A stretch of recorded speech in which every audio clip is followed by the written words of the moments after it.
instead of swearing at me, right, if you really want to speak to me, turn around, drive back to the office and sit down with me. We can talk about it properly.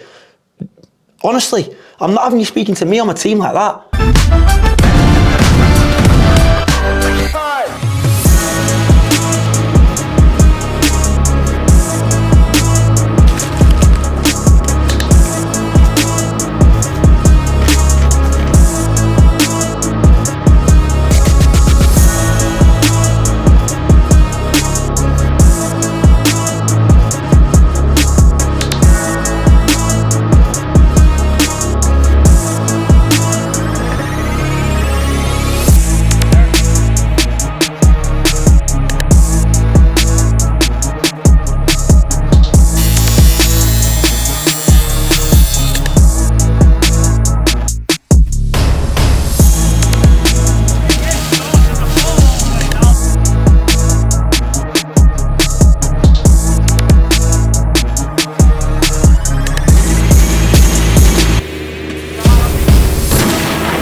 Welcome back to another episode of Trade Behind the Build, and look who is in Manny.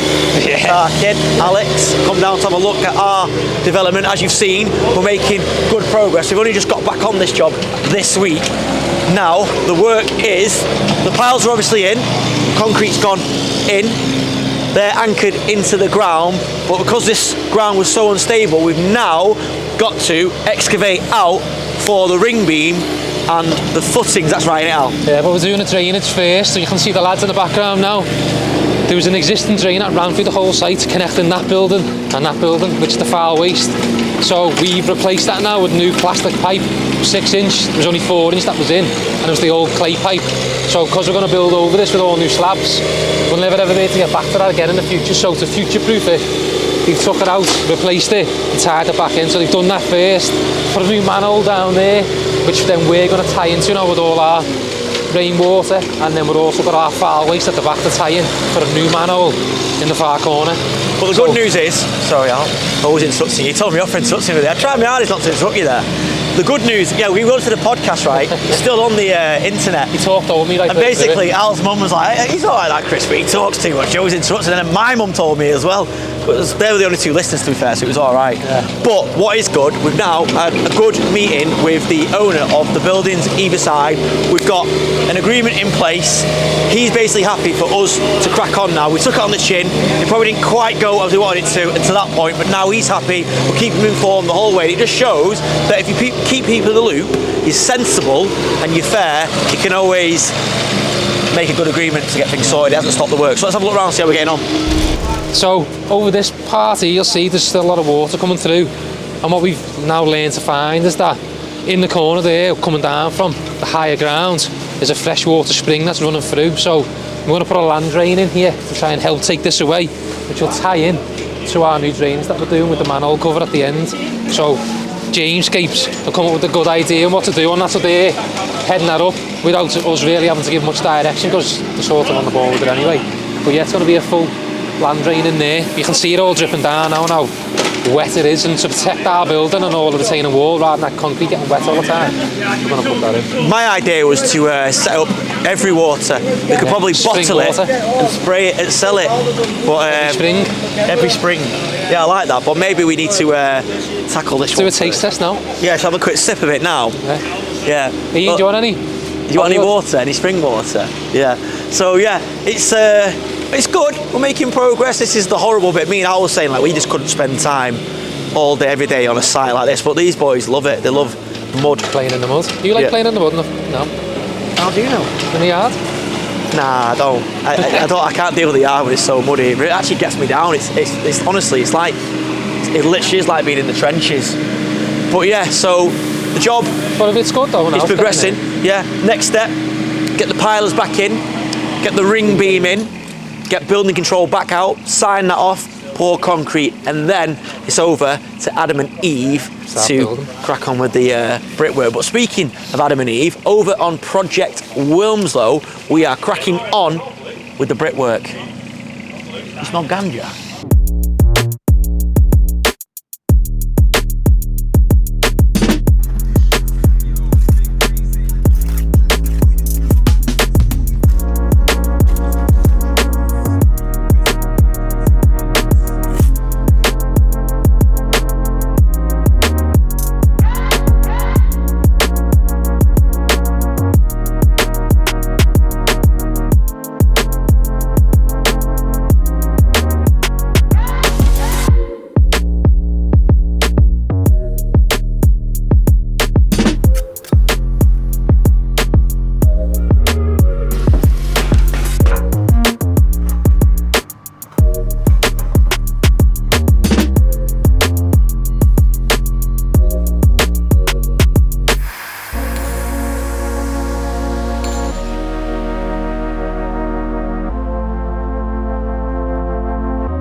good site visit there. Not loads to show you, but this is the mucky, messy bit, but it's the essential bit, it's the important bit, because like any good business, a building is built on good foundations. But whilst I've got Alex here, I was going to ask him how you're enjoying, how you're getting on with the preferred stuff. If you've not checked out that stuff, get it watched, it's good. It's doing well, isn't it? It's doing good, it's hard work. It's not my thing, even filming, speaking to cameras and stuff. I love it now. And it's hard every time I film, I have to gear myself up to do it. And what's hard as well, you've got to respect the lads who are working there. They're not used to being on camera. And we're obviously trying to get them to film and speak like with us. Devo's quite natural on camera, but he still feels though sometimes it's hard to get him on there. And every time I go, I have to like gear myself up, but also gear the lads up to get on and have a go. Yeah, so and also it's like a snapshot, a moment in time as well. Where you're trying to obviously sometimes try and, you know, think of what to say. And sometimes you have busy days in the factory and the camera's not there, and sometimes you don't. I know. So it is hard. It's hard. Not as hard as Hollywood having to walk backwards through that bush then. Yeah. It's silky, that. It's hard trying to say the right thing when you film at the same time. Yeah. You can speak about stuff you know all the time, because I don't know windows in and out. I know the basics of them. Sometimes it's hard. Yeah. But getting there, though, it's looking good. Yeah, it's good. And you know what? For the amount of subscribers it's got, which is decent, we've only been going for a month, haven't we? The views are decent enough. And we're just sort of finding our rhythm with it as well. Yeah. But you know, I still think a lot of people think that I've got nothing to do with preferred and you've got nothing to do with every trade, you know. We do a lot in the background between us and that people don't see or know. They just see what is on YouTube. There's loads going on every day. Even people who work for us to show more people, more stuff going on. We need about 3 other videographers and about 10 editors, wouldn't we? So it was. But yeah, it's good, that site visit. You can see how far it is from HQ as well, so we can keep an eye on it. As you know, obviously, T-Burn West is looking after this and he's doing really well. He's getting good experience, but he's keeping us informed. It means we can concentrate on other stuff because, as you know, I'm busy, Alice is busy. Yeah. But yeah, good site visit. Hand you back to Manchester. You're in Manchester? I'm joking. Back inside now, getting warm. Speaking of keeping warm, these socks here, Ollie Gregson gave me. You remember Ollie came in last week? If you've not checked out his YouTube channel, get it looked at. It's good, but these are the Big Boots socks. And honestly, they're bamboo, made of bamboo. They're absolutely amazing. The most elite socks I've ever worn. Not getting sponsored or anything like that, but I'm definitely going to throw away my old socks and buy them, some more of them. So I'm having a little look at our aggregate price list. So what we've done, I might have talked about this in early episodes, we built a panel of suppliers. Danny, the man that shall never be on camera because he's far too good looking, although when Ollie saw him last week saying he's quite good looking, so maybe not, maybe I got too high of opinion of how Danny looks. He's put together this full matrix of suppliers for me, but pretty much all of them are having price rises, and it's quite a dynamic thing because it's not an annual thing, it can change time to time. So we've been basing this on where our prices are right now, but we actually are paying over the odds on a few bits. So what we're having to do now is revisit all these now and update the prices.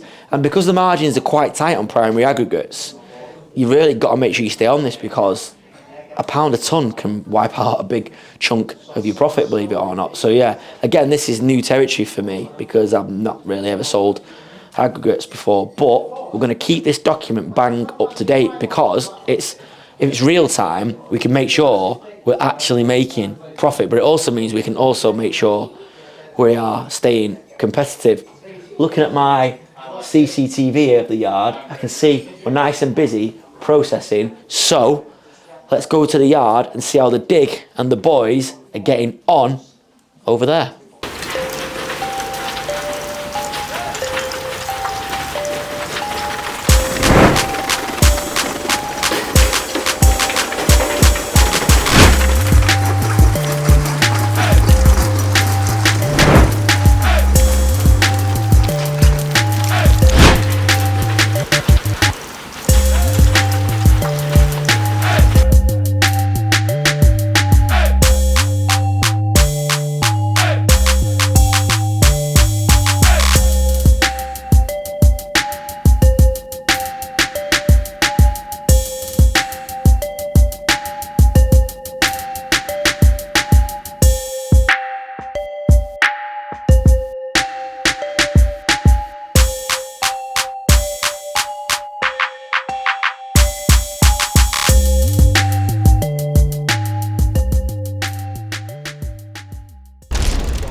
So this absolute specimen is 𝗕𝗓𝗟𝗏, one of our biggest subscribers. Look at that. Look at, you cannot buy that on eBay. He's a specimen. That's 𝗕𝗓𝗟𝗏. Wow. That is 𝗕𝗓𝗟𝗏's dad. What a guy. He's actually so much better looking than his son, which must be pretty upsetting for 𝗕𝗓𝗟𝗏. But yeah, that's it for today. Busy day. Good to have Al in Manny. Off home now for a chill. Watch a bit of football. Catch up tomorrow. Another day at HQ. Busy one today, TB, innit? Very. Busy one. It's always busy at HQ. Over in Liverpool, yesterday you saw Alex over here throwing his weight about. Well, he's over in Liverpool on our Project Adelaide. The plasters have been in, but let's see how we're getting on with the second fix. So yeah, thanks this, and we're back on Adelaide. So you see scaffold is now down, which is good. Christian and the lads are just getting ready to finish off around the windows with a bit of beading, take off that metal sign that was off for the to let sign, get all the front nice and finished off now, get it ready for painting, and then we can start tiling outside in the front, get all that back filled there because we're going to concrete through like next door, because there was a big pit down there. Need to just clear some of the crap out of it first and then seal through. So let's go and have a look. The spark is on well, we got lights. When we starting the tiling then? He come over today afternoon. Oh yeah? He's just finalizing the last job and he's starting to set up the canteen. Good. Today So yeah. afternoon. So the second fix has started now on the electrical side, so it's got lights on, so that means the trades coming in and out can see what's going on more. All the tiles have landed now for the bathrooms, so we're going to get starting on the top, working our way down, starting getting all the tiling done, and then we'll start painting the falling behind with Dad and Lad Ross and Ray doing the second fix, which is the laminate floors, skirts, arc doors, and then outside, what's outside, like, is it all thingy now? Yes, all that we got left, just the back fence. Is that done? No, not done. This is just a prime coat on it. I was going to say. Yeah, just a prime coat and the capping. Just checking it's the right colour, it is, so yeah. It needs to be the same as that on there. You happy with it, yeah? Texture looks a bit different, doesn't it? A bit more smoother. Yeah, a little bit more smoother now. Yeah, they're done okay. The flat is better a bit. So what have you got to do outside now? Fence, caps and clean back and printed concrete and back gate. And then just got this one once them caps on, Yeah, coming back. Are they coming back to do the Yes, top coat? yes. And then just clean down, wash off. Wash off everything, paint the back on Gutter? back on back. Gutter, yeah, we got a gutter inside. They tile missing there? Yeah, 2 tile. How come? It's there already. Broke them? Been broke. By the scaffolders. Need to do that. There, burn that back in there, heat. Yeah, heat gone on it. I got the heat gone in. But yeah, it looks good, mate. Nice. What was the brick over the house? No? Timber was there, Alex. Yeah. This was a piece of timber already been screwed to the existing been screwed already to the sandstone.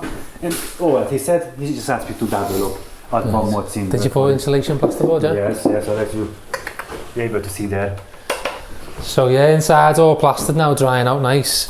And one thing that we've started doing a lot now, more on this whole front elevation, is putting insulated plasterboard on, because some of the older properties in this area get a lot of cold spots, and then you get a lot of mould building up, don't we?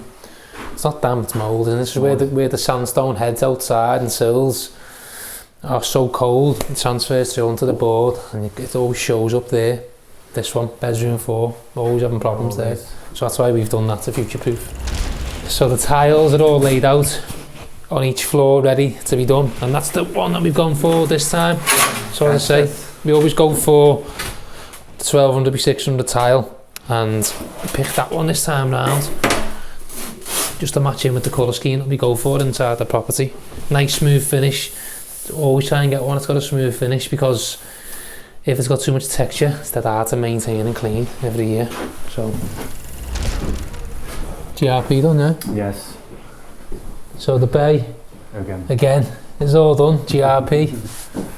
Nice, good job that, Chris. Yes, day by day better, you see. Yeah, day by day. Yeah, it's not standing the water on. I checked it. You seen it? What do you mean? Yeah, a little there. It's a little Why is it water. doing that? Maybe just a little low, but it's okay. It's good, yeah. So yeah, as I say, we always GRP the bays. Probably said that about 4 or 5 times now on this channel, but yeah, looks good, mate. Sound. There. It's moving that. No, already the plaster. Where's that? Not good, that. Yeah, need to screw it. There's not enough the screw.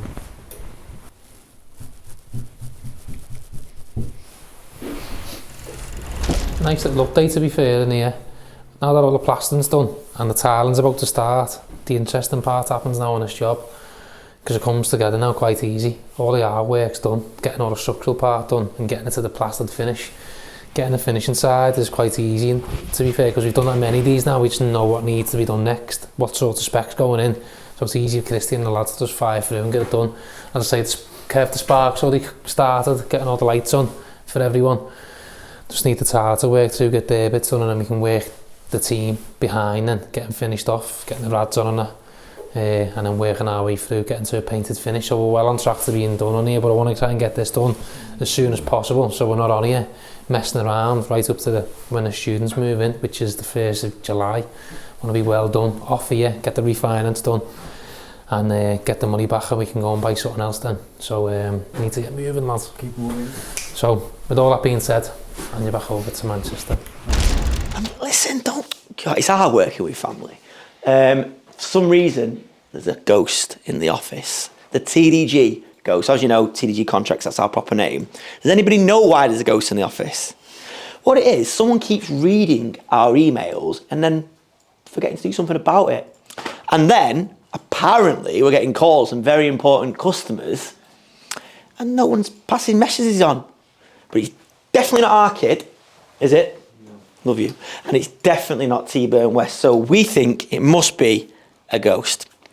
Here's an old building, this could be haunted. Over at Project Mellowstone, the garage conversion, Hollywood has shot you a nice little update. So let's have a look at that.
No, don't swear at me because I am not swearing at you. You can't speak to my team like that. I'm not having it. You know we've done a good job. Yeah, no, but we've done a good job and you're arguing over 50 quid. That's ridiculous. You had that price prior, you've approved it. We've done it. You've just said there you're happy with the work, yet now you're trying to backpedal and renegotiate the price after it's been done. That's not how it works. That's not how we work. No, but that's not how we work. No. Instead of swearing at me, right, if you really want to speak to me, turn around, drive back to the office and sit down with me. We can talk about it properly. Honestly, I'm not having you speaking to me on my team like that. You know we've done a good job. No, seriously, come back and we'll talk about it. I'm not having it. Oh, I've calmed down now. That was a pretty horrible situation there. Had a bit of a to-do with a customer. Hate arguing with customers, but that particular customer there, it's a job actually we've featured on the channel, which is a bit of a shame really, because the job's going brilliantly. But basically there's been a bit of a disagreement about we've agreed variations, so that's additional work, done the work, and then they're trying to renegotiate the prices after the fact. And that's okay, it's not okay, but that happens every now and again. I'll always, you know, if we've done something wrong, we'll hold our hands up, but we hadn't. We've done the work, they're really happy with the work, they've told us that, yet they're trying to question the price after it's been done. But what I can't accept is people, customers, abusing and swearing and shouting at my team. I can't have it. So in that situation there was a disagreement, I stayed out of it, and I overheard the customer basically verbally abusing a member of the team, and I just cannot stand it. So I called them and I yeah, I like to stay calm, but I know what happens to me when my blood boils and my adrenaline kicks in. I lose it a little bit. It's something I'm actually trying to work on. I wish I could stay calm and collected, but I know there's that saying where it says the customer is always right. However, that's not true in my eyes.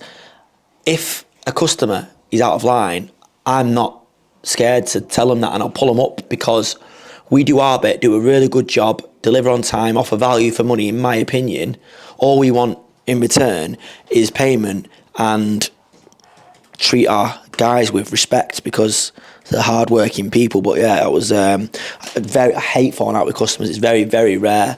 I'll always try and work with them. I'm a pragmatist, and I always try and treat our customers well. That's how we've been around for so long. But honestly, if a customer does step out of line, I'll stand our ground. I'll protect this company, because I feel like I gave birth to this company, and I'll protect my team as well. So yeah, see what happens there. I feel a bit, I didn't really want to film, to be honest, because I'm a bit annoyed. My blood's still pumping, but yeah, I like, he was swearing at me and everything, and I said, listen, and no, this is not me trying to throw my weight around, but I said, if you want to sort it out, come back to the office and we'll sit down, we'll talk about it professionally, because I'm not having you screaming at me, shouting, and yeah, not a nice situation. Before that, he saw that garage conversion. Don't normally bring those kind of projects, as I said, on the channel, but that is a big part of what we do.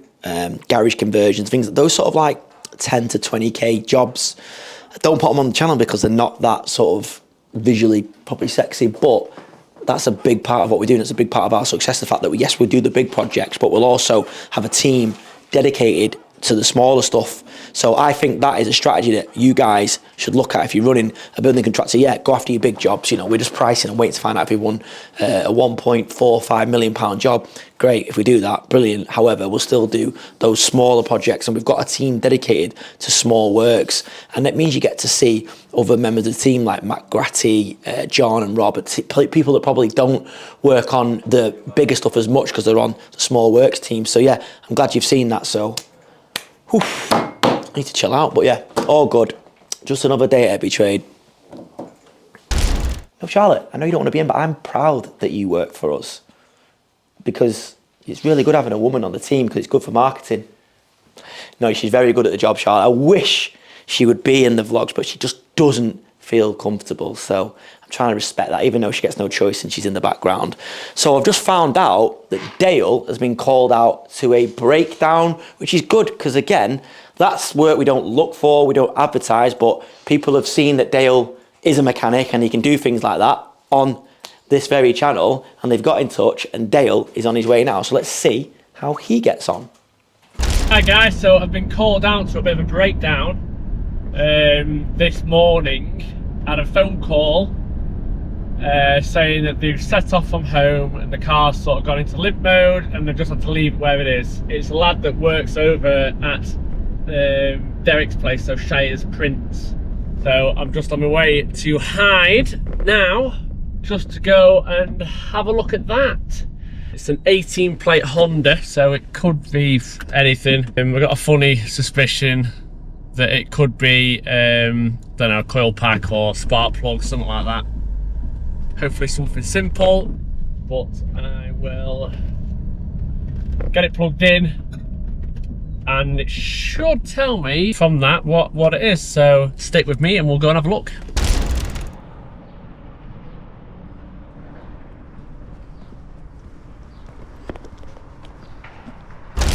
So I've got to the car and we're now just going to find the OBD port, which I don't know quite where it is. It could be, well, it should be under here somewhere. Yep, there. So what we'll do now, ignition on.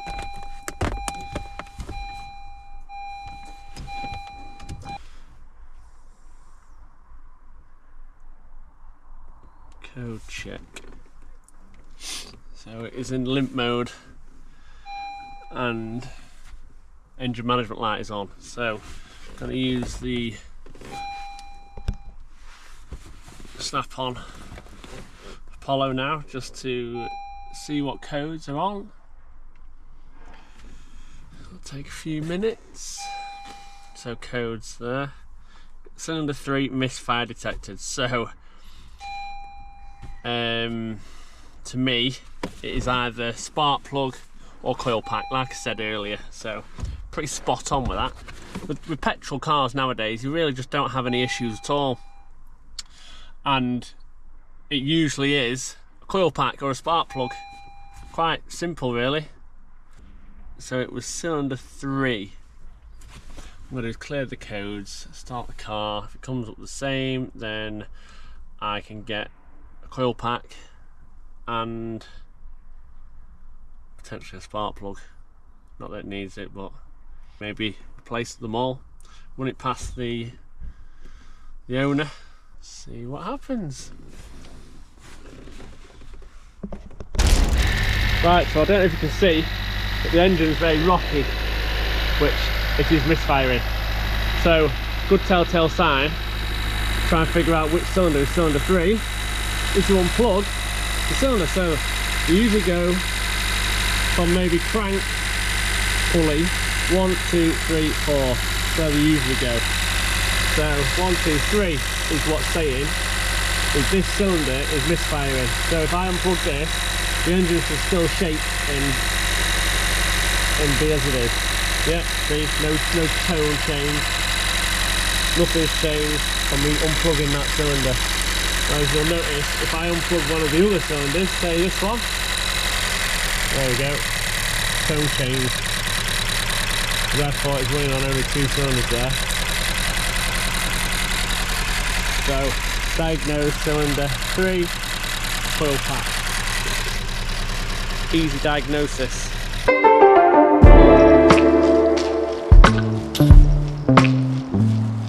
So, plug it back in, clear all the codes, and hopefully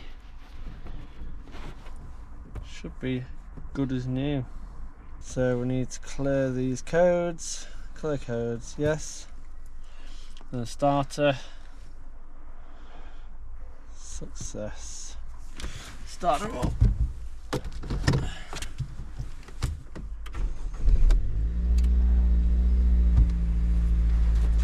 Sounds good straight away. Yeah.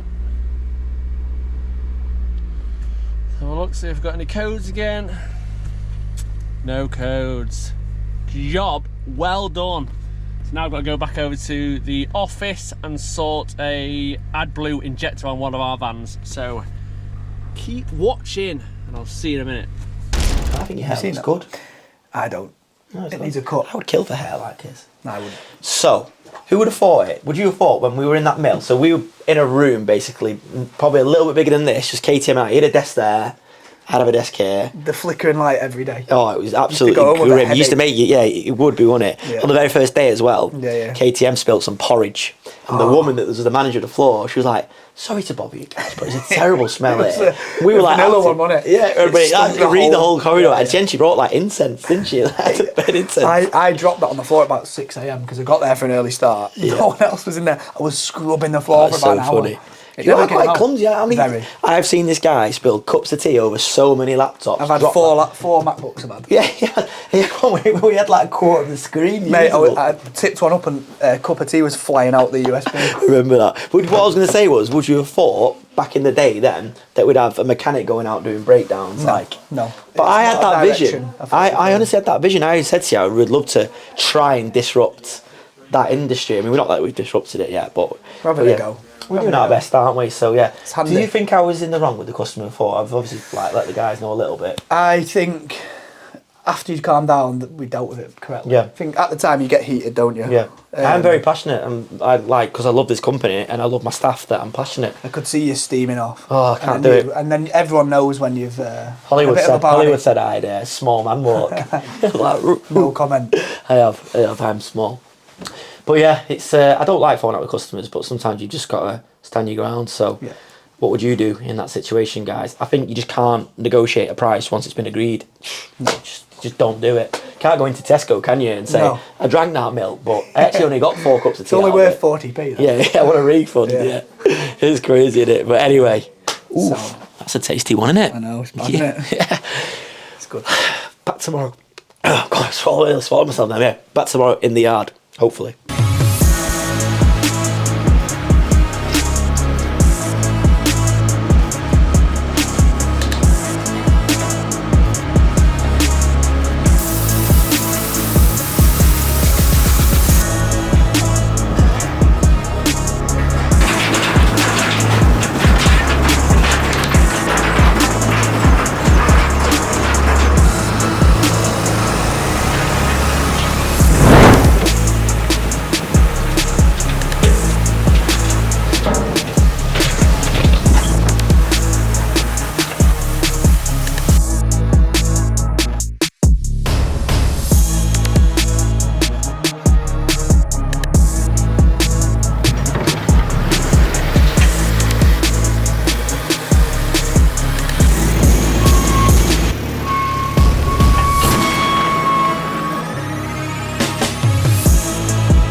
So, welcome to the yard. It is sunny as in Manchester, but do not let that fool you. It is absolutely freezing, but any excuse to wear my sunglasses. As you can see, the yard is in full effect. This honestly makes me so happy. Look at that beautiful topsoil coming off the screener. So what we've done is we've now fitted 10mm mesh into the screener, which has meant that it's turning out a really nice, basically sellable topsoil, which means we no longer have to pick it up, move it to the drying tent, and then screen it on our little screener. Hope you can hear me, it's very loud, but noise means we're making progress. But yeah, it's we've also had the test results back, so decided to get the soil tested, and it's come back really good. It's well within all the tolerances for sellable screen topsoil, so I'm really pleased by that. So we're going to keep on top of that. I've agreed a retainer with the company so we can get the stuff regularly tested. We also got the hardcore tested. That tested up pretty good, but they made a few observations, a few things that they want us to, well, that they said we ideally need to improve on, so we're working on that now. A bit about the size and the water content. But yeah, it's amazing. This yard is absolutely flying. You'll see over here, spin it around Hollywood. We desperately need to sort something out about a wheel wash or something, because even though it's dry, the trucks are still getting filthy, and we're having to jet wash them literally daily, and it takes forever. And then we've got an issue with drainage, so we're trying to sort that out. There's just so much to think about, but it's coming together, and we're making usable, sellable products from waste. It's hard because I don't want to get in the way of the progress, because last night I started out, I thought I'll do a little rough model again to see where the yard actually is money-wise, based on what I know we are now able to process. And you know what, I didn't realise, I did an honest assessment of how much it costs us to run this yard. It is a lot of money, and we really do need to be processing at least 5 or 6 hours a day constantly to make this worthwhile. And that's not even factoring in the setup costs we've had to put into it. But I know I did a few sort of projections, so I did a very sort of negative projection, a sort of realistic one, and an optimistic one. If we can get it towards the optimistic levels, we are flying, and this will be a great little business. But what I've learned about it is that barrier to entry, the amount of money you need to spend just to get to a point where you're at the negative point, is so much. But whilst it's doing this and we're not actually working on other things that are non-profit earning, like building the yard, it actually makes sense. I can see now, from one machine loading one hopper, we're making 1, 2 sellable products, which is perfect.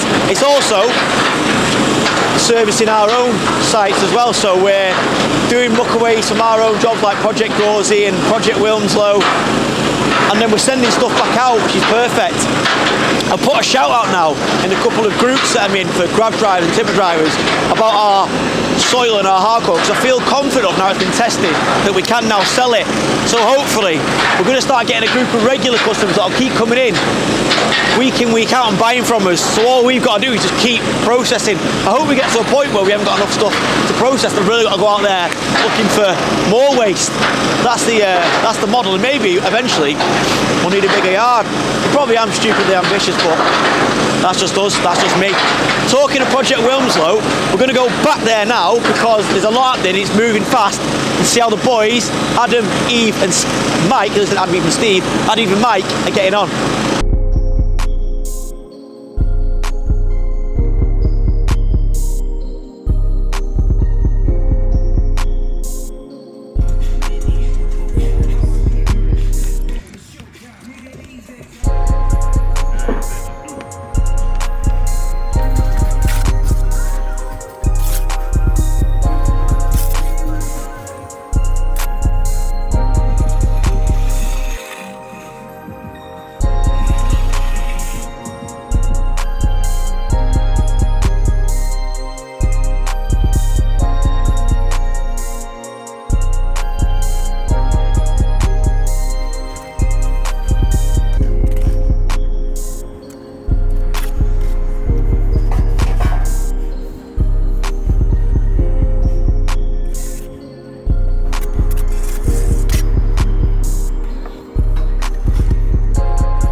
So what we're doing is that we're moving the soil, now it's 10mm screened, into this bay here, which is kind of the only double handling we're doing now. What we were doing is putting it in this tent, letting it dry a bit, and then screening it into that tent. But we don't need to do that now, so it's great. What we are going to do is try and get rid of this, we're calling pre-screen, sort of a 12mm soil, which is not good enough for turfing and landscapers. We've got someone who wants to buy that now, which is great. So they're taking loads of that. We've got like 100 ton going out next week. So we're going to get rid of that to make room so we can have 2 tents full of the 10mm screened soil that'll be tested. So when I do hopefully make contacts with other operators, they'll come in and buy, I don't know, 20, 40, 100 ton at a time. We're there ready to serve them. So these 2 tents, I think, are going to be a secret weapon for us, because if it gets too wet, it's like starting the process all over again. But yes, the sun is shining, the yard's looking drier, and it feels like we're making progress. So what it does mean now is that probably this mini screen deck that we've got from Spitfire is probably a bit surplus to requirements. I think I'm going to keep hold of it though, because I've seen it work. When the soil is dry, it flies through. You can do about 30 tons an hour with that. So definitely either as a backup, or maybe we'll find another use for it, because you can change the mesh to different sizes. So maybe we'll do something with that, or we might just sell it like everything else is for sale. But yeah, it's been a great machine for us. It got us going. This is the annoying thing though, is that I spent money to start out. It was a smaller operation. I've got ambitions to do something bigger, so we bought another, and we bought another, and before you know it, the kit that's still not even that old, this is only what, 18 months old, is almost redundant. But yeah, we'll see, because things change fast around here. So we've actually taken on a bit more of the yard, which won't really make sense to you guys because we can't really show you the full picture. But essentially this bit here was a middle bit that was occupied by someone else.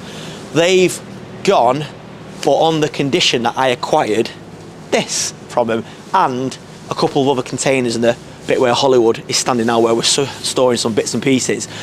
This, I think, we're going to give it a bit of TLC, and then we'll use it as the sort of site office stroke reception.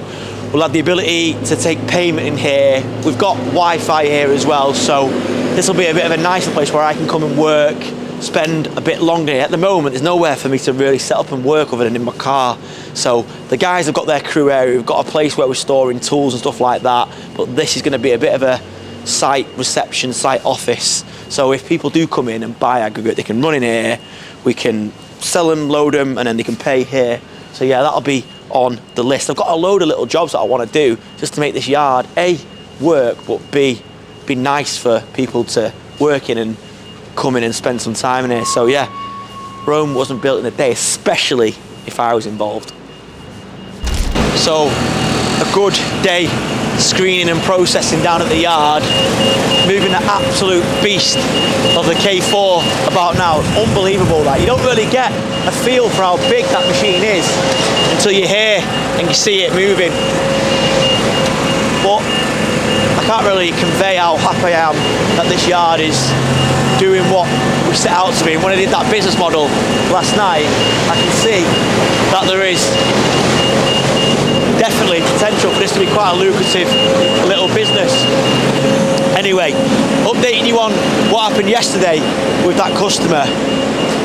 They've reached out, they've actually apologised, we've gone back and forth, we've explained that look, we're here just to do a job, do a good job, and it's not really acceptable to speak to us that way, and we've ironed a few things out, so hopefully that's all ended well. I don't like falling out with customers, but I'll do anything to defend this company and my staff if we're in the right. If we're not in the right, I won't.